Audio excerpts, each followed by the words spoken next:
Friends, नमस्कार सगळ्यांना. संध्याकाळची नमस्कार. हाय. हे बघा आमची तनिष्का काय म्हणतीये की माझे केस गळतात. हे बघा आमची तनिष्काचे काय माहिती काय झाले. बघा आमची तनिष्काचे खूप केस गळायला लागले. बघा टक्कल पडायला लागले इथे. आता मी तिला दवाखान्यात घेऊन जाते. थोड्या टायमाने दवाखाना उघडतो 6:30 पर्यंत. तर आता आमची तनिष्का खातीये चहा आणि बटर. आणि आमचा हिमांशू झोपलाय.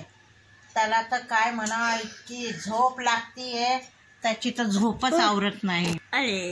त्याला तर झोपच खूप लागते, त्याला झोपच आवरत नाही.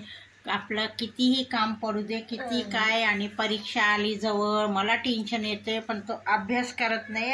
उठला कधी सकाळी 9ला नाही 10 वाजता उठलाय. आणि 10ला उठलं काय केलं, अभ्यास पाणी केलं, थोडंसं खाल्लं पिल्लं, जेवला. आणि जो 3ला झोपला तर मला म्हणतो मी जागा आहे. मी बघतीये त्याला 3 वाजेपासून झोपलाय. आता आमच्या घडीमध्ये वाजले 5:30 तर अजून झोपलेलाच आहे. बघा मित्रांनो कसा पांघरून झोपला. पहिले झोपला होता खाली. मी घर झाडायला घेतलं, भांडेकुंडे घासायला, मग त्याला उठवलं आणि तो खाटवर जाऊन झोपलाय. आणि इथे आमची तनिष्का खातीये चहा. सांडतं बेटा अंगावर. चहा बटर खातीये. आणि आता इथे आणले आम्ही गाजर आणि बटाटा. तर मला म्हटलं हलवा कर. म्हटलं बरं हलवा करते मी गाजरचा.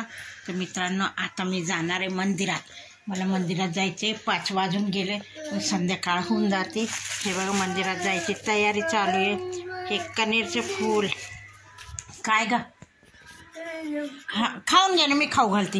हे बघा आमची तनिष्का थोडंसं खाते. तिला आपण खाऊ घालावं लागते तेव्हा ती खाते, तर खातच नाही. हे बघा असं स्वतःच्या हाताने काही खात नाही. आणि चिडचिड इतकी करते. दिवसादिवस इतकी बारीक झाली आहे, लहान बाळ झाले. आणि मार पण तेवढं खाते. आणि पहिले इतके गुटगुटीत होती. तिचं वजन बिजन भारी होतं. काय आजारी पडले माझी तनिष्काच्या मागे काय लागलं काही कळत नाही. तर चला तर मित्रांनो भेटू आपण पुढच्या ब्लॉगला. बाय.